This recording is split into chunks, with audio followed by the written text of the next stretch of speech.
And therefore, you can eat as you like when you are by yourself, in the company of other people, follow certain norms. Anyway, being sensitive to the feelings of others. Sanudvekaram vakyam. Satyam. So what you speak, make sure that you speak only truth. Truth doesn't mean you have to speak, understand. Some people, they get points from it, I will speak truth. No, there is no need to speak. If you decide to speak, then speak truth, otherwise don't speak. And you can decide not to speak truth also, if it is going to hurt. Satyam, Priyam. Suppose you will speak the truth, then speak in a pleasant manner.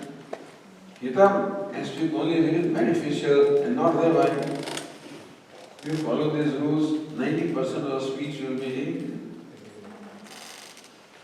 be gone. But Swamiji, this study is given to me, what should I do with it? Swadhyaya, Visaram Cheva, repeat Vishnu Sahasranam, repeat Bhagavad Gita, repeat his name.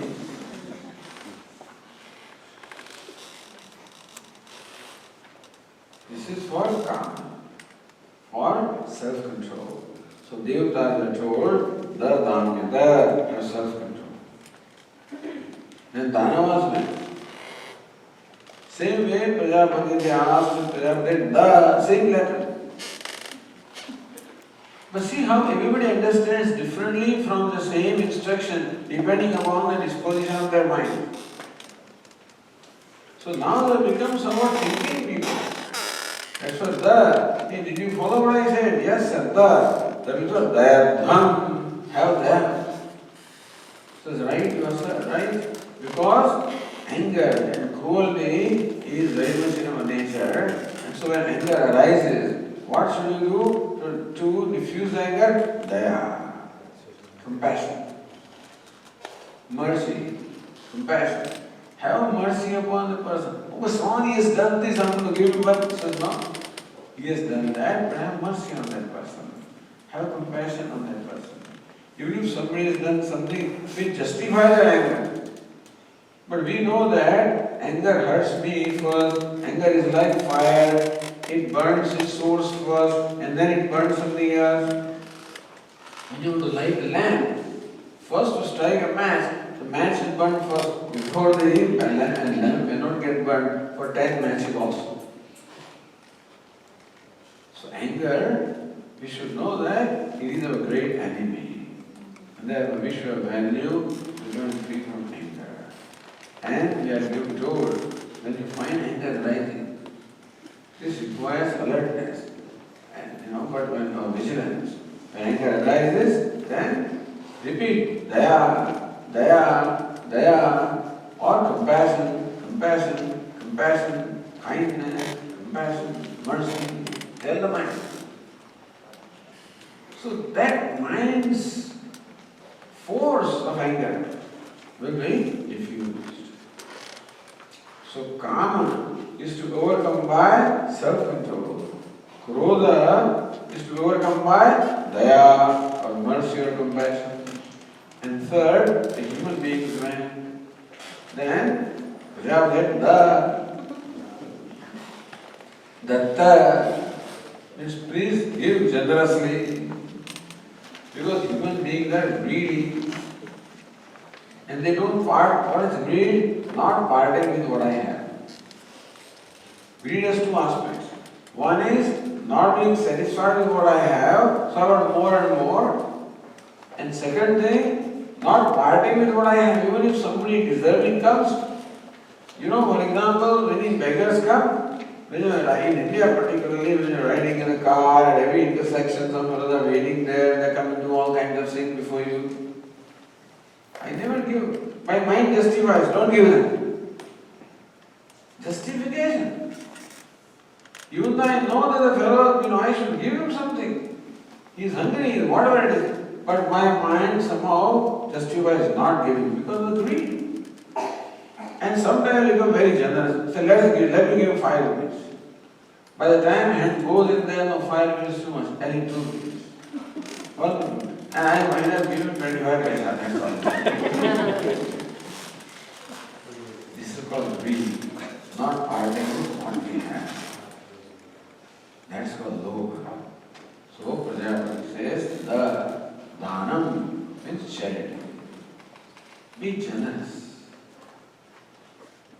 generous not only in money, be generous in general. But arguing with other people, we always try to prove ourselves right. Let them be right. Show generosity, show charity. So we can show charity in all our behavior. Charity is not only confined to money, it is confined to all our interactions. We are charitable. Let them win. Let them glory. Our Swamiji says that you should elevate, the person should be elevated in your presence.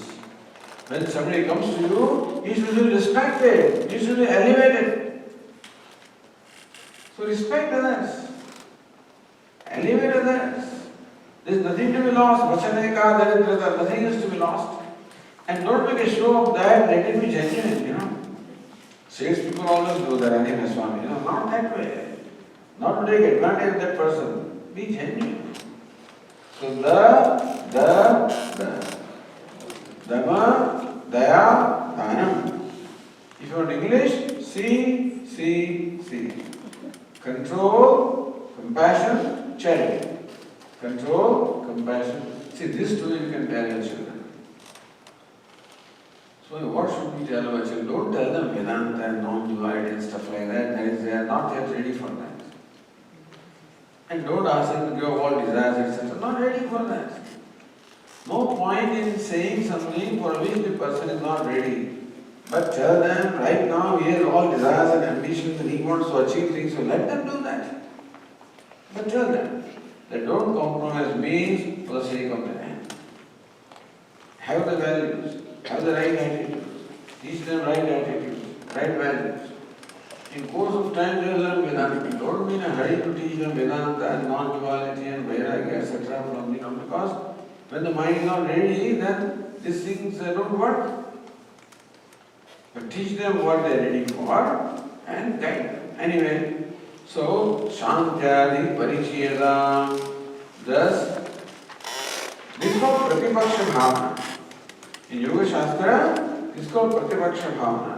When Kama arises, temptation arises, Davanam, control, Pratipaksha Bhavana. When Krodha arises, then Pratipaksha Bhavana is Daya. When anger arises, then compassion, mercy. And Lobha, when greed arises, then Dhanam, generosity, charity. And that way, constantly work on your mind. Now this can become, we should be constantly and vigilantly watching the thoughts arising in our mind. And when we find negative thoughts arising, then replacing them there and then by the Pratipaksha Bhavana, by the opposite right thoughts. The mind is like a fabric, So how, when a drop of tea falls on my cloth, how I right away wipe it out? Similarly, when anything falls on your tree, then the fabric of the mind, wipe out right away. So this process is going on constantly. Shantyadi Parichiyadam. The Shama and Dhamma, control of mind, control of the senses.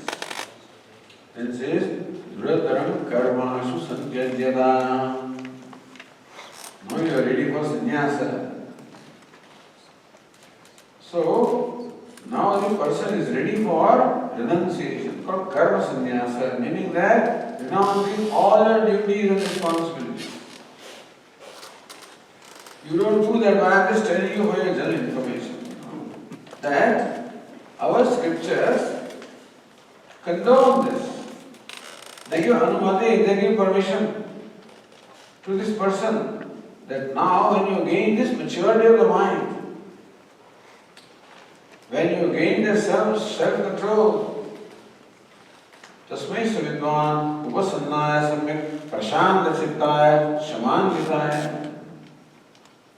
When a person has gained that prashanti, that quiet in the mind, a self-control, a desire to know, that means that the activities or action has done their job. And now he is graduate and should now move to the next stage of life. So the first day itself we said that this spiritual pursuit or growth takes place in two stages. The first stage is karma, the life of activity. Second is jnana, life of contemplation. So whatever the life of activity had to contribute, has contributed now. And so, our scriptures say that now you have a choice to take sannyasa. Means, what is sannyasa? Karma sannyasa hai. Renunciation of karma, meaning renunciation of all duties. Renunciation of duties and responsibilities. Sounds good, is it not? What is sannyasa? Renouncing all duties and responsibilities. Thank you, Swami, I am ready.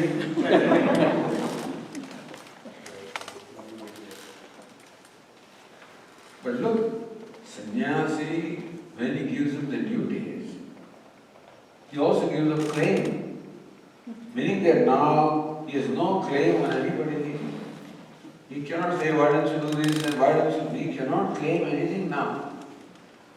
In the Hindu law also, a sannyasi has no right to any properties.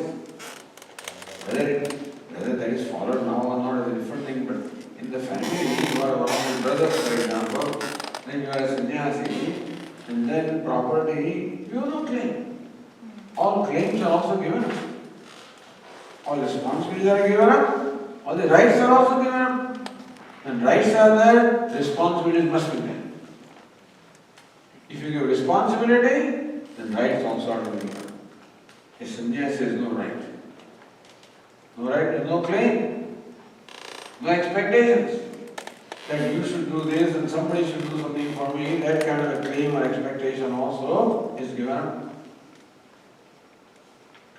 And the reason why the sannyasa is permitted is so that now he can apply himself full time to the pursuit at hand. The idea is that the lifestyle should be conducive to what it is that you are pursuing. So our scriptures believe that for pursuit of knowledge, the life of sannyasa is most suitable. See, scientist lives a life that is suitable to him. A poet, an author, a writer, an artist, all of them have different lifestyles, you see. They are renunciates in their own way because they are totally devoted to what they are doing. And I don't know what time he eats. Even people who are earning money also are devoted, and their other things are all given up. So anyhow, we know that whenever there is a commitment to something or devotion to something, how everything else becomes less important. Similarly, now there is commitment for pursuit of knowledge, so everything else is less important. And now, see, what is pursuit of knowledge? What do you do? Swami, what do you do? Next step will tell us, go to the teacher. Sit at the feet of the teacher and listen to scripture. Shravana, Mananam, Nididhyansanam. Shravana means listening to the scriptures at the feet of the teacher. At that time, our mind should be free from all distractions, should it not be? And particularly when we are listening to Vedanta, that is important that the mind enjoy the focus. Otherwise, our Swami used to say, hey, when you are going to listen to Ramayana, if you have a half an hour sleep, those nap in between, that's all right. Because Ramayana is not in the forest, it's still in the forest, next day also in the forest, third day also in the forest. So if you miss something in between, you are not losing much. But here, perhaps you cannot afford to miss even a sentence. Because in the link here, this is how logical presentation is there. The Upanishad, the Bhagavad Gita, and the teachers present these things in a very logical fashion. Meaning that this is not preaching, this is teaching. The difference in preaching and teaching is that a preacher tells you what to do, etc., what not to do. A teacher doesn't tell you what to do, what not to do, wants you to understand something. So Vedantic teacher in fact addresses our intellect. Because that is the highest gift that we have. The intellect is the glory of the human being, with which you get to viveka, discrimination. And therefore, the discriminate intellect is addressed here by the Shastras, by the teacher, and therefore it is important that our mind enjoys a focus. At that time, suppose you are doing a japa and one bell rings and milk wala comes and then chapa, the newspaper fellow comes and this fellow comes and that fellow comes and this telephone comes. You can't concentrate. Even right now also, when you are sitting with your cell phone in your pocket and you are expecting a call, let us say, a part of the mind remains there, oh, that vibrator phone. So sometimes I see a person walking out of the class all of a sudden.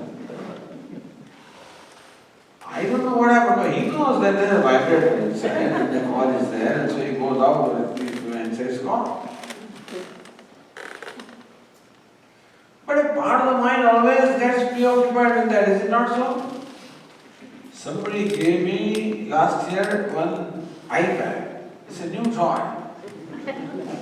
And I know very little about iPad, but anyway, one thing I know, that when the email comes, it creates a sound, ping, So when I'm sitting, one part of my mind is always listening to that thing. How these things are distractions?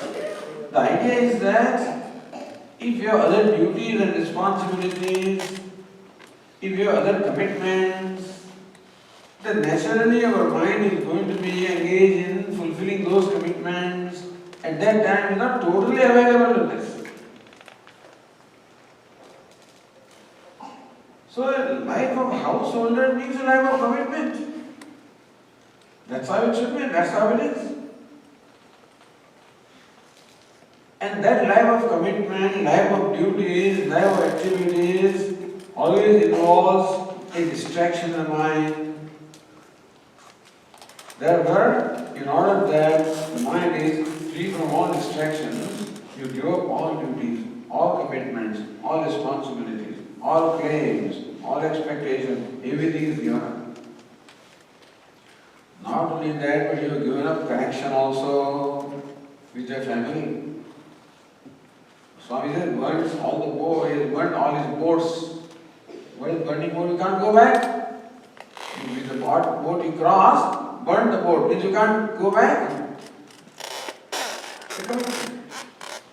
So, Brahadharam, Karmasu Sanchayatana. When you gain the proper maturity of mind, when you know that now your mind is free from all distractions, that no worldly things have any value for you now, Vairagya is the primary qualification for sannyasa. Vairagya means dispassion. Dispassion, so Vairagya is described as Iha Mutrata Prabhoga Viraga. You have dispassion now for all kinds of pleasures here and hereafter. You have no goals, no aims, no ambition. You know, you are very well convinced that all ambitions are fulfilled by knowing the self. The only value now that sannyasi has is for knowledge. Brahadharam karmasu samjidyatam. Then very firmly, now you can give up all your actions and take life. This is called Vividisha sannyasa. Sannyasa also has two levels. First level is called Vividisha sannyasa. Sannyasa renunciation taken for Vividisha. Vedam Ichha, meaning for pursuing the knowledge. Second is called Vidvat Sannyasa. Sannyasa characterized by the wisdom. So this sannyasa is the Vidisha sannyasa. Sannyasa taken for pursuing the knowledge. We'll stop here, and in future if you meet, then what the sannyasi does will be the next one. But this is a good viram sthan, means a point of stoppage, where you learn the first essential part of the text of the life of activity. Next comes the life of contemplation, and that will be described subsequently on the next line. Ishvara will